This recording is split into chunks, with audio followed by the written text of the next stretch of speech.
Good evening. Tonight we're reading Emma by Jane Austen. Chapter 7. The very day of Mr. Elton's going to London produced a fresh occasion for Emma's services toward her friend.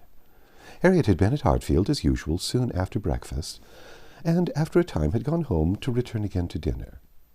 She returned, and sooner than had been talked of, with an agitated, hurried look, announcing something extraordinary to have happened, which she was longing to tell.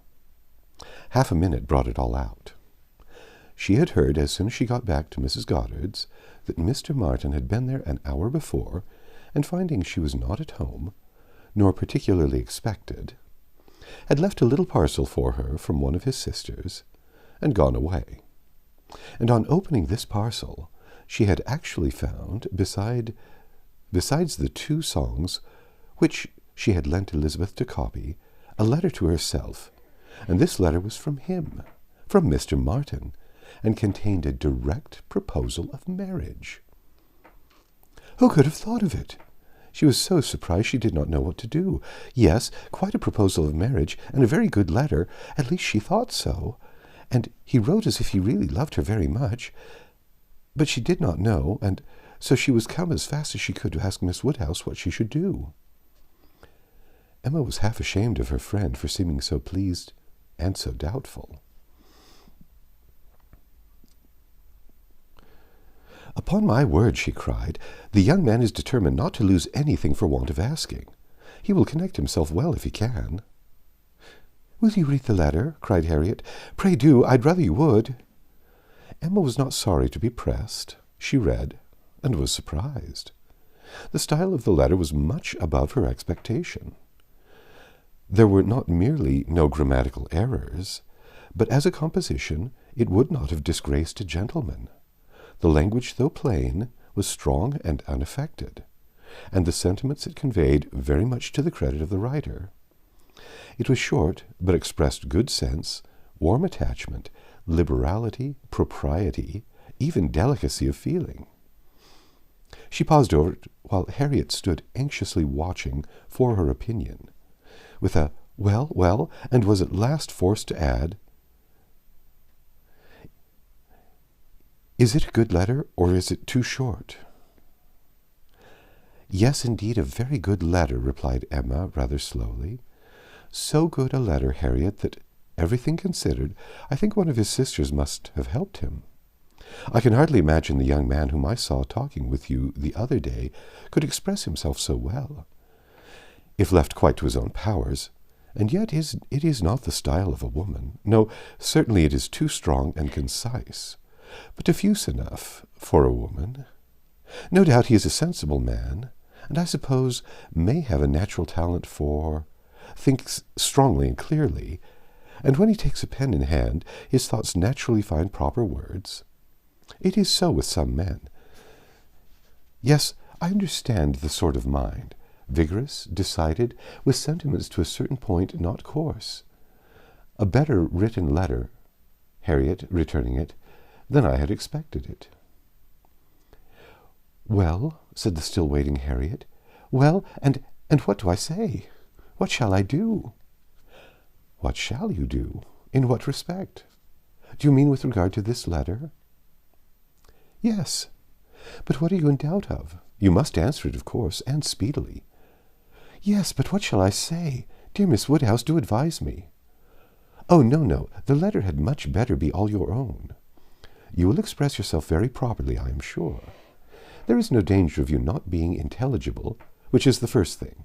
Your meaning must be unequivocal, no doubts or demurs, and such expressions of gratitude and concern for the pain you are inflicting as propriety requires. Will present themselves unbidden to your mind, I am persuaded. You need not be prompted to write with the appearance of sorrow from his disappointment." "You think I ought to refuse him, then?" said Harriet, looking down. "Ought to refuse him? My dear Harriet, what do you mean? Are you in any doubt as to that? I thought— But I beg your pardon, perhaps I have been under a mistake. I certainly have been misunderstanding you if you feel in doubt as to the purport of your answer. I'd imagined you were consulting me only as to the wording of it." Harriet was silent. With a little reserve of manner, Emma continued, "You mean to return a favourable answer, I collect?" "No, I do not. That is, I do not mean. What shall I do?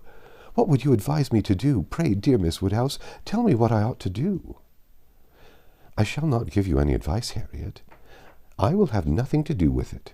This is a point which you must settle with your own feelings." "I had no notion that he liked me so very much," said Harriet, contemplating the letter. For a little while Emma persevered in her silence, but beginning to apprehend the bewitching flattery of that letter might be too powerful, she thought it best to say, "I lay it down as a general rule, Harriet, that if a woman doubts as to whether she should accept a man or not, she certainly ought to refuse him. If she can hesitate as to yes, she ought to say no directly. It is not a state to be safely entered into with doubtful feelings, with half a heart. I thought it my duty as a friend and older than you to say as much to you, but do not imagine that I want to influence you." "Oh, no, I am sure you are a great deal too kind to, but if you would just advise me what I had best do—" No, I do not mean that. As you say, one's mind ought to be quite made up. One should not be hesitating. It is a very serious thing. It will be safer to say no, perhaps. Do you think I had better say no?" "Not for the world," said Emma, smiling graciously, "would I advise you either way. You must be the best judge of your own happiness. If you prefer Mr. Martin to every other person, if you think him the most agreeable man you have ever been in company with, why should you hesitate? You blush, Harriet. Does anybody else occur to you at this moment under such a definition? Harriet, do not deceive yourself. Do not be run away with by gratitude and compassion. At this moment, whom are you thinking of?" The symptoms were favorable. Instead of answering, Harriet turned away confused and stood thoughtfully by the fire. And though the letter was still in her hand, it was now mechanically twisted about without regard. Emma waited the result with impatience, but not without strong hopes.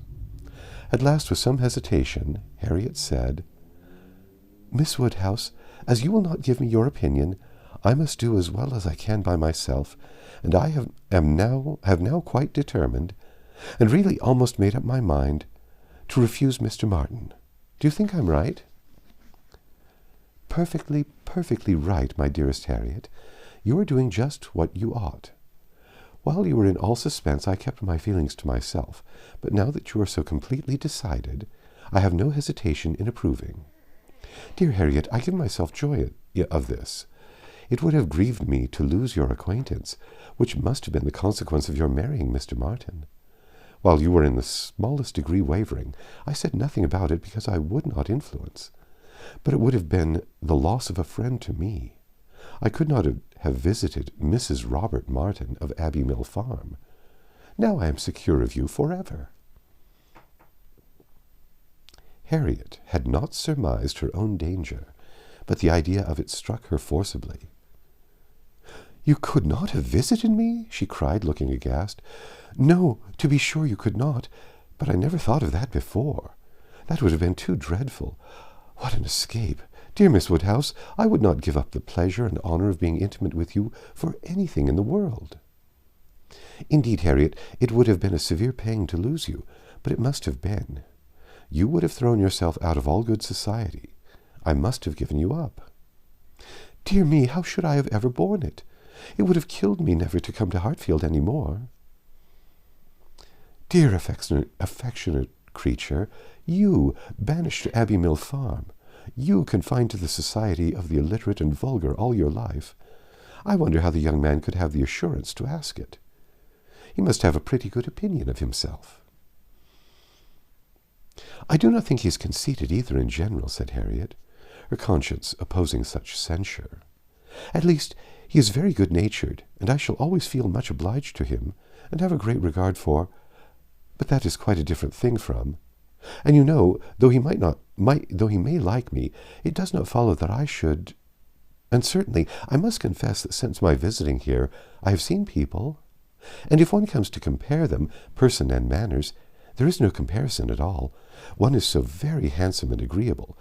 However, I do really think Mr. Martin a very amiable young man, and have a great opinion of him, and his being so much attached to me, and his writing such a letter. But as to leaving you, it is what I would not do upon any consideration. Thank you, my own sweet little friend. We will not be parted.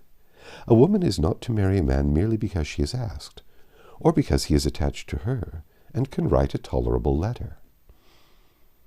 Oh, no, and it is but a short letter, too. Emma felt the bad taste of her friend, but let it pass with a very true, and it would be a small consolation for her, for the clownish manner which might be offending to her every hour of the day, to know that her husband could write a good letter. Oh, yes, very. Nobody cares for a letter.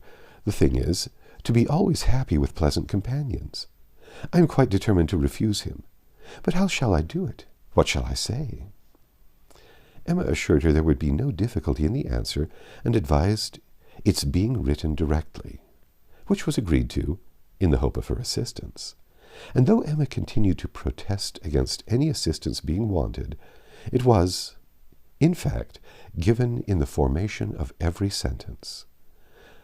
The look over his letter again, in replying to it, had such a softening tendency that it was particularly necessary to brace her up with a few decisive expressions, and she was so very much concerned at the idea of making him unhappy, and thought so much of what his mother and sisters would think and say, and was so anxious that they should not fancy her ungrateful, that Emma believed, if the young man had come in her way at that moment, he would have been accepted after all. The letter, however, was written and sealed and sent. The business was finished, and Harriet safe. She was rather low all the evening, but Emma could allow for her amiable regrets, and sometimes relieved them by speaking of her own affection, sometimes by bringing forward the idea of Mr. Elton. "I shall never be invited to Abbey Mill again," was said in rather a sorrowful tone. "Nor, if you were, could I ever bear to part with you, my Harriet. You are a great deal too necessary at Hartfield to be spared to Abbey Mill. And I am sure I should never want to go there, for I am never happy but at Hartfield."